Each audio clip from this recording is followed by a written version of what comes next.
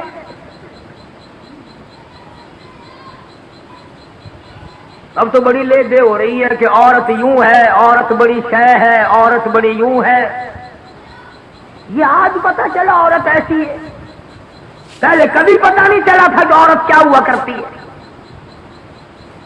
ہم نے تو ایک دن اخبار جنگ میں یہ بھی سنا تھا عید الفطر کے بعد کہ پاکستان کی غریب ملک کی غریب خواتین نے، بالکل غریب خواتین نے بال بنوانے اور کٹوانے پر عید الفطر کے موقع پر، رمضان والی عید کے موقع پر 1 کروڑ روپیہ خرچ کیا۔ اخبار جنگ نے لکھا تھا۔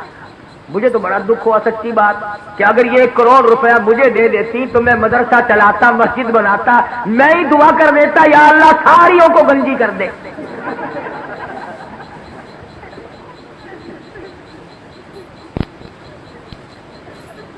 پر میری دعا کی یہ قائل نہیں۔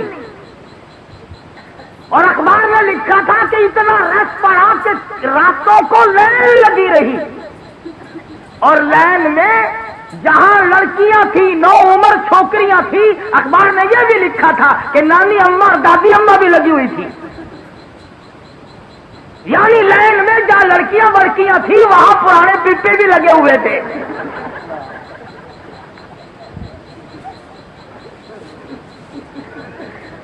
ایمانداری سے بتلاؤ، جب پرانے پپوں کا ملک میں حال یہ ہو پھر ہم کیا کریں؟ تہذیب دیکھیے اور الزام مولوی کو بس جی یہ جڑے ملا ہیں نا یہ گھن کے بیٹھتا ہے کیا بات کہنے والا کبھی نہیں ہٹا کرتا۔ دنیا میں ہمیشہ ایسے ایسے لوگ آئے جنہوں نے سچ بات کہی اور مصیبت اٹھائی۔ جاؤ ہندوستان سن 57 کی جنگ آزادی کی تاریخ پڑھو، دلی کی بازار میں 3-3 ہزار علماء دین کو لٹا کر انجن روڑی کوٹنے والے اوپر سے چلا دیے گئے، اور ایسا نہیں ہوا ایک کے اوپر سے گزرا دوسرا اٹھ کے بھاگا نہیں، آنکھ کھول کر آسمان کو دیکھ رہے تھے، کلمہ شہادت پڑھ رہے تھے۔ 3000 کے 3000 قیمت بن گیا، کچلے تو گئے، شہید تو ہو گئے، پر ایمان کا سودا ایک نے بھی نہ کیا۔ نعرہ تکبیر! انہیں کو کہتا ہے، انہیں کو کہتا دین لئی دکھ او چل دینے جڑ قوم چ بندے نے دلیر ہوندے، دین لئی دکھ او چل دینے جڑ قوم چ بندے نے دلیر ہوندے۔ رگڑ کھانی پڑے گی یا قرآن نہ پڑھ یا اللہ کا نام نہ لے، ورنہ مصیبتوں کے لیے تجھے تیار رہنا پڑے گا۔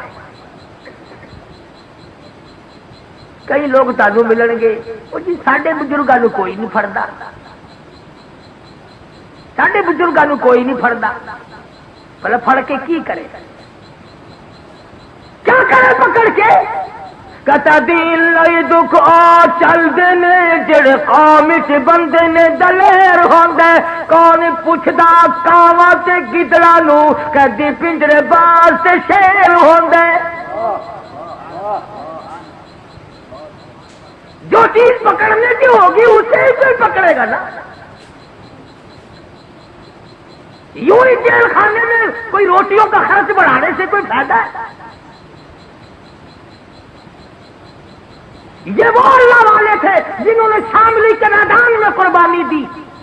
یہ وہ اللہ والے ہیں. مولانا جعفر سلیسری رحمت اللہ علیہ خود لکھتے ہیں کہ میری بیوی کو گلے سے پکڑ کر انگریزوں نے باہر پھینک دیا, میری آنکھوں کے سامنے میرے بچوں کو اٹھا اٹھا کر کے پھینکا, اس کے بعد 20 تیر لوہا میرے پیروں میں بیڑی بنا کر ڈال دیا.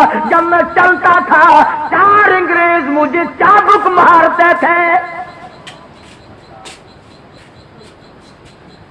یوں ہی نہیں ہے. حضرت لاہوری رحمت اللہ علیہ کا ختم نبوت کی تحریک میں برف کی سلی پہ لٹایا ہوا ہے, اور لاہوری اپنے بوڑھے پہ ترس کھا, اپنی ضعیفی پہ ترس کھا, اپنی ناتوانی پہ ترس کھا. بعد آ جا یہ مطالبہ ترک کر دے. لاہوری برف کی سلی پہ کہتا دین لئی دکھ چل دینے جڑے قوم چ بندے نے دلیر ہوندے. کون پوچھدا کاواں تے گدڑا نو کدی پنجری باز تے شیر ہوندے.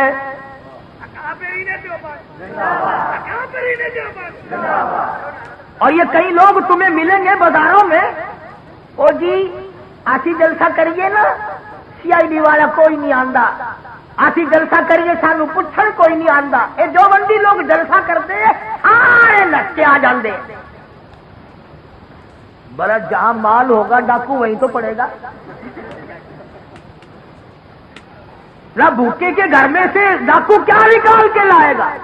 وہ ایک فقیر کے گھر میں رات کو چور آ گیا برتن کھڑکے, اور کہنے لگا او بندے خدا مجھے یہاں چاندنے میں دن میں کچھ نہیں ملتا, تجھے رات کو کیا ملے گا.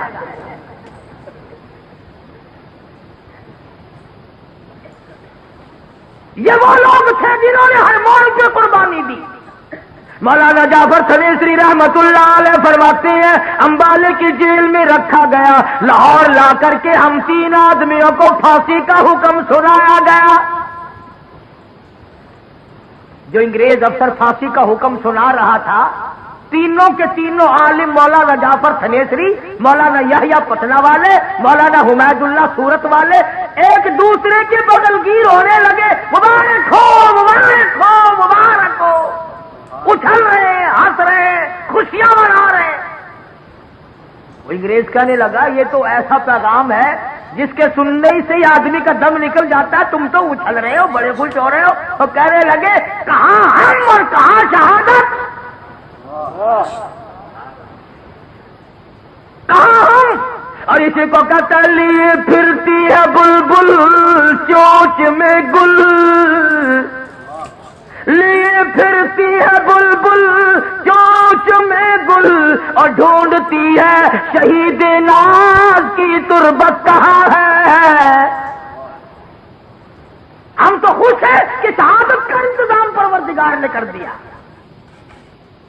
انگریز واپس گیا اور جا کر کے وہ جو بیٹھا تھا نا فل بینچ, پتہ نہیں انگریزی پڑھا ہوا نہیں نا, آئندہ تم بھی نہیں پڑھا کرو گے, میٹرک تک انگریزی زبان معاف ہو گئی.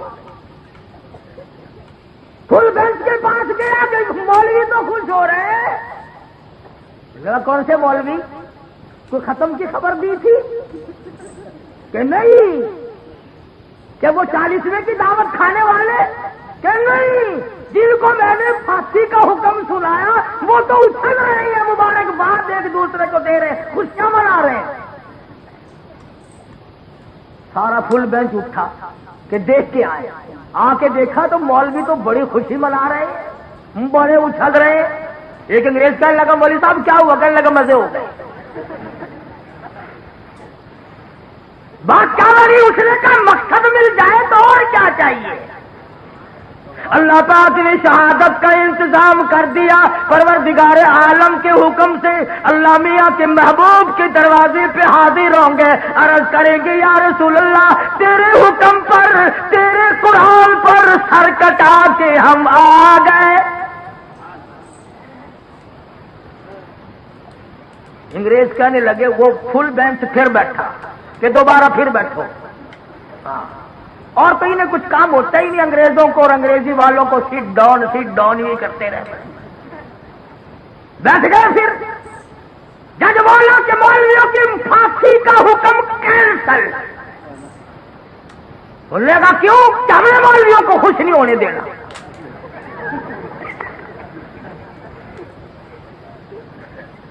مولوی خوش نہ ہو. وہ پھر پروانہ آیا. اس نے کہا مولویوں کہ جی تمہاری پھانسی کا حکم کینسل ہو گیا. مولانا جعفر سنیسری فرماتے ہیں ہم تمام کے تمام بیٹھ کے رونے لگے اور پڑھنے لگے وَلَا تَقُولُوا لِمَن يُقْتَلُ فِي سَبِيلِ اللَّهِ. ہم تو منتظر تھے اس کی راہ میں موت آئے گی, اس کے نام پہ موت آئے گی, اس کے کام میں موت آ جائے گی. اور اللہ پاک فرمائیں گے بل احیاء ولکن لا تشعرون. مولانا فرماتے ہیں کہ ہمیں پھانسی کا حکم تو کینسل کر دیا گیا. ہم نے جب سنا تھا تو ہم نے رات سے ہی گھاس کے تن کے چبا کر روزے کا ارادہ کر لیا. اللہ کے دربار میں جائیں گے تو روزہ دار ہو کے جانا چاہیے. اور تم روزے رکھو گے دودھ جلیبی کھا کر, تم روزے رکھو گے ڈبل روٹیاں کھا کر, کوفتے کھا کر, اور ان اللہ کے بندوں نے روزہ رکھا گھاس کے تن کے چبا کر. ہاں تم تو پھر بھی کہیں نہیں رکھتے. جس کو دیکھو نا چودھری صاحب آج روزہ نہیں رکھا, عجیب وہ طبیعت خراب ہے. اور عید والے دن اگلی صف میں. شام کو اگر چاند کا پتہ نہ چلے مولانا تو چاند کی طرح نہیں آئی. جس نے ایک روزہ نہیں رکھا. وہ ایک مرتبہ یہاں پاکستان میں ایوب خان کے زمانے میں عید کا چاند ہمیشہ تو شام کو نظر آتا ہے نا, رات کے 2:30 بجے نظر آیا تھا. ہم مولوی سارے اکڑ گئے, منع کہ عید نہیں, ہم نہیں پڑھاتے. ملتان کے مولویوں کا اتفاق تھا اس زمانے میں, سارے اکڑ گئے. تو وہ جیل سے ایک پٹھان کو لائے. سرکاری لوگوں کو تو پڑھنی تھی نا. اب وہ پٹھان نے جب عید کی نماز پڑھائی تو اس نے بجائے 6 تکبیروں کی 12 ٹھوکی.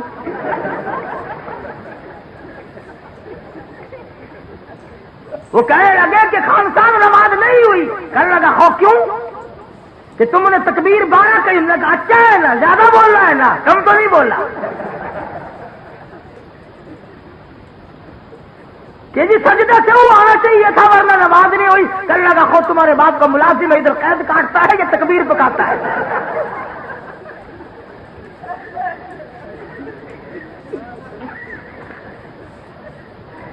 بڑی قسمتوں والے ہم لوگ ہیں. عید کا چاند کبھی شام کو اور کبھی صبح.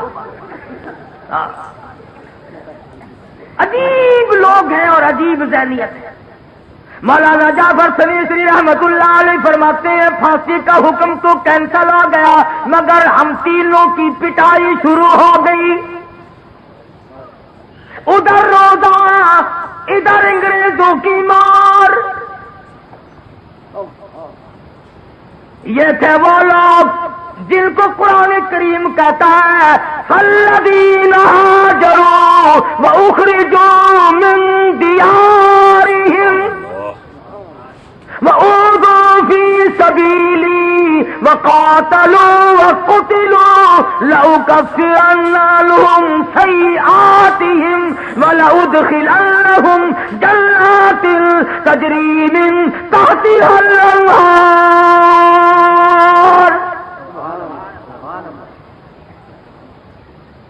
فرمایا جب ہمیں ہوش آیا تو اگلی رات آ چکی تھی.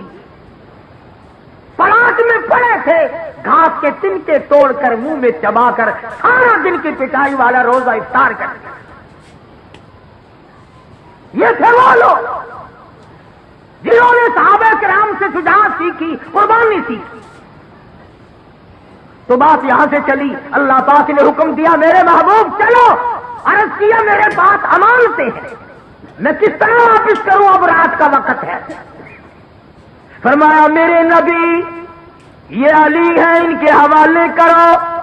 اے علی سونے کی امانت مکے والوں کی امانت تیرے حوالے، چاندی کی امانت تیرے حوالے، ابو جہل کی لڑکیوں کے بالیاں چھلے تیرے حوالے، ان کے ستو کھجورے تیرے حوالے، مکے والوں کی ساری امانتیں تیرے حوالے، پر اے ابو بکر آ جا، میں خدا کی امانت تیرے حوالے، میری امانت تیرے حوالے۔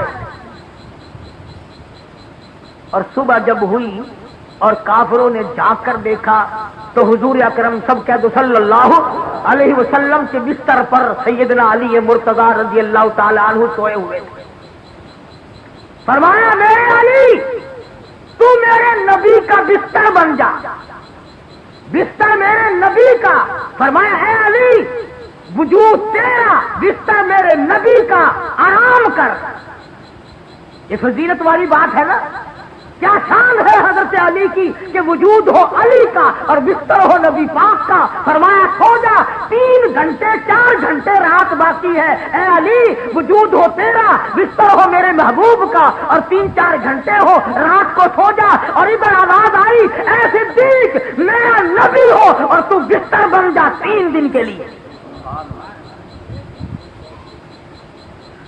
میرے نبی کے لیے بستر بن جا۔ اور ایک اور بات عرض کر دوں،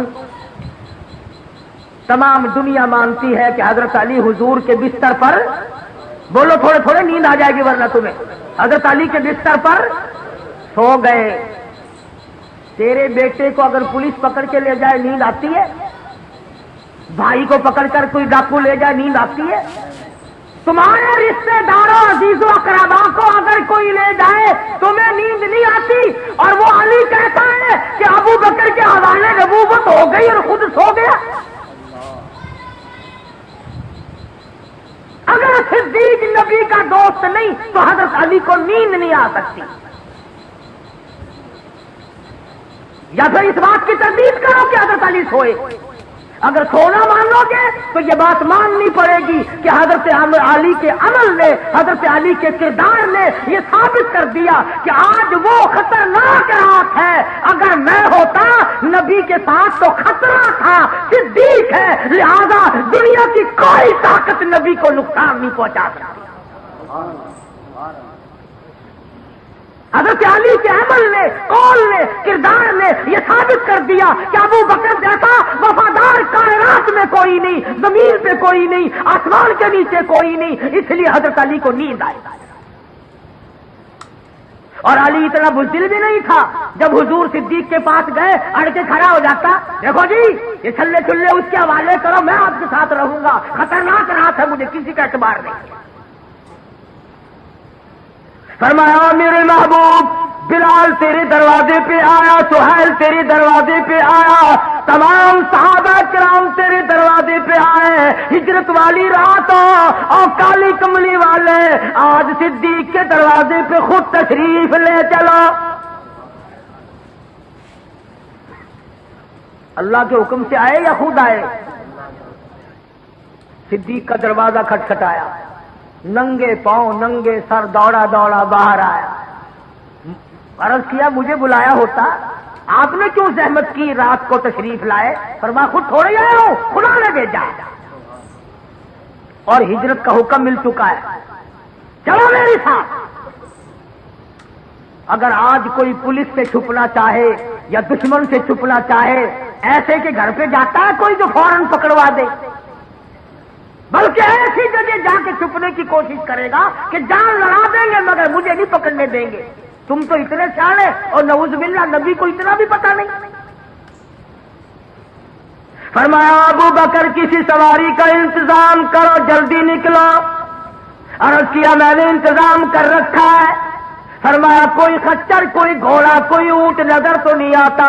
عرض کیا میرے آقا جب تک ابو بکر زندہ ہے میں آپ کی سواری ہوں، آپ میرے شاہ سوار ہے۔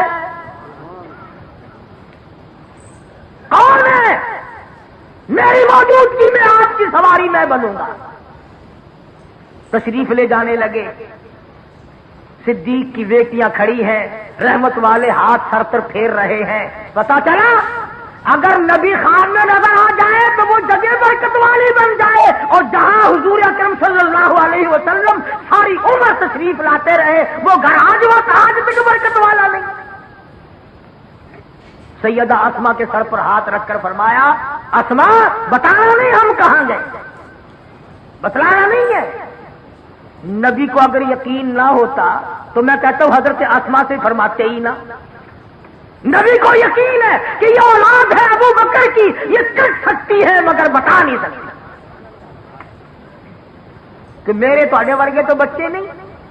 کوئی قرض لینے والا اگر دروازے پہ آئے نا، چھوٹا بچہ باہر نکلتا ہے، پھر ابا جی کو جا کے بتاتا ہے کہ فلاں آدم بلا رہا ہے، باہر آ کے کہتا ہے ابا جی کندھے لے کہہ تھے گھر کوئی نہیں، کون بھی مرایا تے مارنا نہ آیا، کہ میرے تیرے جیسے بچے تھے صدیق کے۔ اور آج کل تو فخر کرنا چاہیے، ہمارے معصوم بچے جو ہیں وہ کنجریوں کے گانے بڑے جلدی یاد کرتے ہیں، اور ماں بڑی خوش ہوتی توتلی زبان سے جب بچہ گاتا ہے نا، شام کو خامن کے پاس بیٹھ کر کان پکڑ کر بتاتی آج تو تیرے بیٹے نے کمال کر دیا، گانا گانا کنجری کا، بدماش بدکار عورتوں کے گانے سنتے ہوئے مر رہے ہو، زندگی گزارنے پر بھی لعنت ہے اور اس مرنے پہ بھی لعنت ہے، بجائے درود شریف کے، استغفار کے، کلمے کے، قرآن کی تلاوت کے، آج کنجریوں کی گانے سنتے ہوئے، ڈھول ڈھپڑے سنتے ہوئے مسلمان بن گئے، اور اس پر ناز کرتے ہیں لوگ۔ صبح ایک دوسرے سے ملتے ہیں نا، رات ٹی وی پہ بڑی عبرت آموز سٹوری تھی، عبرت آموز ٹی وی پہ، اور کہیں نہیں۔ قرآن میں کبھی عبرت نہ ملی، نبی کے فرمان میں کبھی عبرت نہ ملی، صحابہ کرام کے اقوال میں کبھی عبرت نہ ملی، اللہ کے زمین و آسمان، چاند سورج ستارے، درخت حجر شجر، پھول پتی، سبزیاں ترکاریاں بہار دیکھ کر کبھی عبرت نہ ملی، ٹی وی دیکھ کر عبرت ملے گی کیا کہنا، اعلان نہ کیا کر ورنہ امریکہ کے سائنسدان پکڑ کے لے جائیں گے کہ پاکستان کے لوگ ٹی وی دیکھ کر بہت زیادہ عقل مند ہو گئے ہیں۔ مدنی کریم صلی اللہ تعالی علیہ وسلم کو ابو بکر اٹھا کے لے کے چلے، پہاڑ کی طرف چڑھنے لگے، علماء کرام نے لکھا پہاڑ کے چاروں طرف پتھروں سے آواز آئی، او صدیق ذرا مہربانی کر ادھر لا، چکر کھا کے چڑھ، نبی کو ادھر لا، دیدار کرا، دیدار ہو نبی کا۔ پتھروں کو دیدار کا شوق ہو سکتا ہے، درختوں کو شوق ہو سکتا ہے، پتھر کے ٹکڑے گواہی دے سکتے ہیں، چاند سورج گواہی دے سکتے ہیں، آج مسلمان دین متین کے حق ہونے کی گواہی دینے سے قاصر ہے، اس لیے کہ مرنا یاد نہیں، اگر مرنا یاد ہوتا اس طرح کی باتیں کبھی نہ کرتے، ساری زندگی میں اس طرح پر بربادی نہ ڈالتے۔ اسی کو کہتا ہے اذا جاء اجلها لا يستاخرون ساعة ولا يستقدمون۔